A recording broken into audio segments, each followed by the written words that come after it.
Today we are going to dive into the Bible. It's the 20th day of our reading, and we will be reading Exodus chapters 8 to 10. So here we see that God, through Moses, is going to strike Egypt with the 10 plagues. Children really enjoy reading this part because it's very interesting, with many miracles and wonders. But to truly understand the meaning behind these 10 plagues, we must always remember what the Lord said to Moses in Exodus chapter 7. The Lord said, "There are 2 reasons why I'm doing this. First, it is to bring severe punishment upon Egypt, to strike Egypt with a heavy hand, because Egypt is a foreign nation that worships idols and does not know God. But you have to understand that Egypt at that time was the entire world. Around 1500 BC, Egypt was the most powerful and most civilized nation in the world.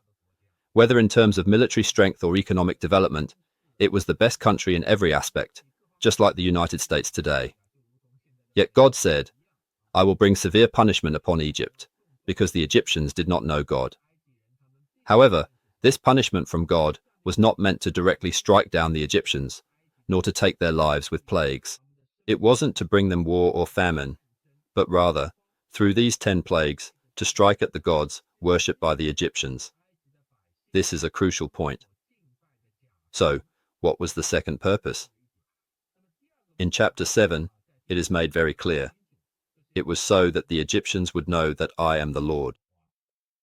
All right, so the very first plague was used to strike at the river god of the Nile, turning the waters of the Nile into blood. The second plague was the plague of frogs.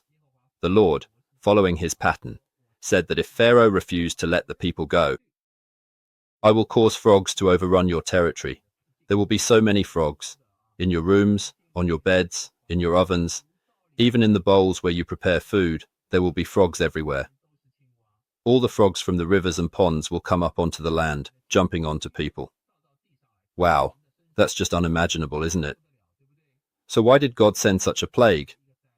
It's because the Egyptians worshipped the god behind the frog. They believed that there was a goddess behind the frog, called the goddess Heket. And this goddess, they worshipped her because the Egyptians believed she would help women give birth. In an agricultural society, having more children meant more labor force, which was extremely important. So this is what this plague was about. This plague was meant to strike at the idol behind it. What is really behind the frog? It is just a created being. And today, the Lord caused frogs to cover the entire land of Egypt, making it impossible for you to continue your daily life. So this is the second plague. Now, what about the third plague? In chapter 8, the Lord instructed Moses to stretch out his staff. This staff is God's staff, and strike, not the river this time, but the dust of the ground. The dust in Egypt would turn into lice. These lice are like fleas. They jump onto animals and can also bite people. They feed on human blood, much like mosquitoes do. So, indeed, the dust really did turn into lice. This was meant to strike at the Egyptian god of the desert, whom the Egyptians worshipped. They even worshipped the dust itself, believing there was a god behind the sand and dust. The Egyptians were polytheists. They believed in many gods. So at this point, we see that those magicians and sorcerers using witchcraft were unable to do this. Previously, they could also turn water into blood and make frogs appear, but now they couldn't turn dust into lice. So they said to Pharaoh, "Wow, this is extraordinary. This is the hand of God." They recognized that this was beyond human power. All over Egypt, all the dust in the land turned into lice and covered people everywhere. How could anyone live like that? So that was the third plague. Now what about the fourth plague? The Lord said to Moses, "You are to summon swarms of flies to come over the whole land of Egypt." Before, it was frogs, and now it's flies. Swarms. Thousands upon thousands of flies, and they would be able to get into people's houses. This too it's something extremely hard to deal with, extremely annoying, right?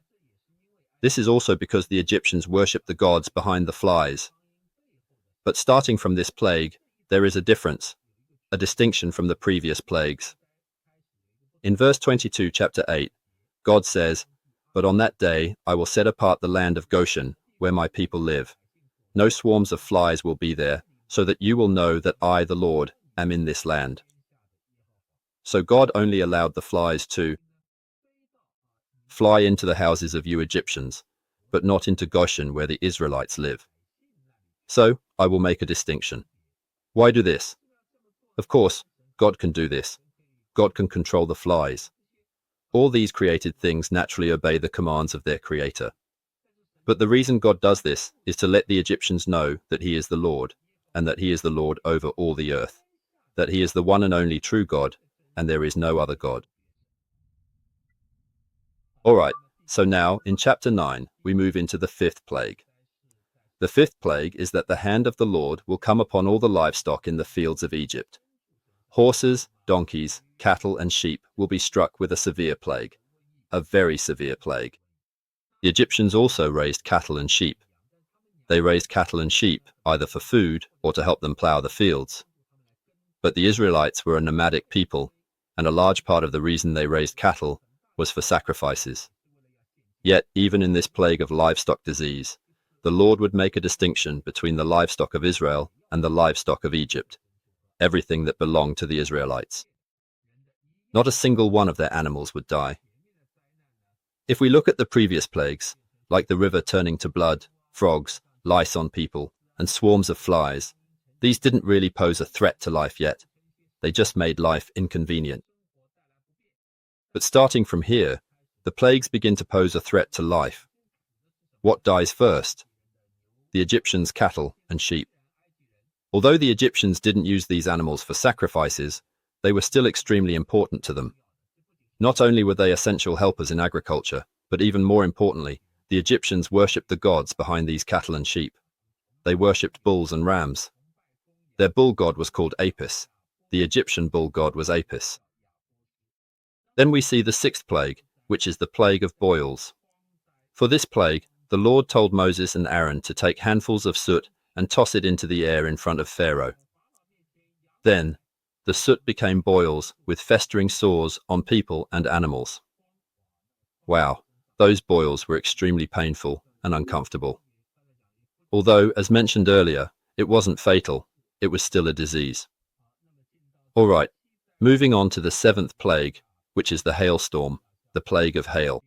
It was an extremely heavy hailstorm, which not only destroyed all the crops, but if it struck a person, it could also kill them. This hailstorm was unlike anything ever seen in Egypt since the nation was founded. All right, then Moses warned Pharaoh in advance, saying, "We are going to bring down hail. Anyone who is out in the fields and does not go home, whether people or livestock, the hail will fall on them." At this point, among Pharaoh's officials, there were some who developed a reverence for the Lord and feared his words, so they brought their servants and livestock into their homes, and thus they preserved their lives. But those who did not take the Lord's words to heart left their servants and livestock in the fields. So what happened when the hail came down? They were all killed by the hail. But once again, only the land of Goshen, where the Israelites lived, had no hail. Then, moving on to chapter 10, verse 8, it talks about the locusts. Locusts are a type of insect, and the Egyptians also worshipped the gods behind certain insects. But locusts were extremely devastating. As we mentioned earlier, Egypt was a major agricultural nation. The greatest threat to crops is locusts. When swarms of locusts descend and cover the sky, there is basically nothing you can do. Even in modern society, there is no effective way to deal with large-scale locust plagues. It's impossible to completely wipe them out. So when these vast swarms of locusts come, the Lord commands the locusts to cover the land completely, so thoroughly that they will eat up everything left after the hail, whatever was not destroyed, and even the wheat and barley that hasn't yet grown. Now, in chapter 10, there's also the ninth plague, which is the plague of darkness. The ninth plague, what god is it targeting? It's targeting Egypt. This is very important. One of their gods is the sun god.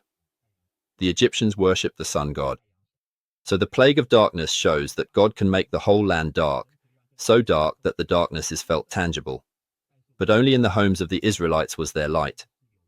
In these 3 chapters, starting from chapter 2 to chapter 9, it is recorded in detail. We see that each plague becomes more and more severe. Each disaster is worse than the last. At first, it only brought some inconveniences to daily life, but later on, it led to the death of livestock, and even people could die. So, the disasters progressed in severity. But the common point is that each plague was aimed at defeating the gods of Egypt, to let the people of Egypt know that what they worshipped were merely created things, not the true God. Only the Lord is the one true God. And there's another very important point. Starting from the fourth plague, God set the Israelites apart, specifically to show the Egyptians this distinction. Not only is the Lord the only God, but he is also the God of these Hebrews, the very Israelites whom you think are only fit to be your slaves. That's why God set them apart and protected them. Of course, in the face of these escalating disasters, Pharaoh began to waver a bit. However, God hardened Pharaoh's heart, so from beginning to end, Pharaoh could never fully agree to Moses' demand to let all the people go, young and old alike. All of them must go into the wilderness to worship their God, the Lord. So, with this, tomorrow we will read chapter 11, where God will bring about the final plague, the plague of the death of the firstborn. This disaster will bring the entire series of plagues to its climax, and it will also bring God's purpose, not only of judgment, but even more so of redemption, to its peak. So, in this world, at that time, the most powerful and most civilized nation, they thought that the gods they worshipped could protect them. But through these disasters, the Lord showed them that only the Lord is God. Only the Lord can protect you. And only the Lord is the one true, almighty God. Thank you.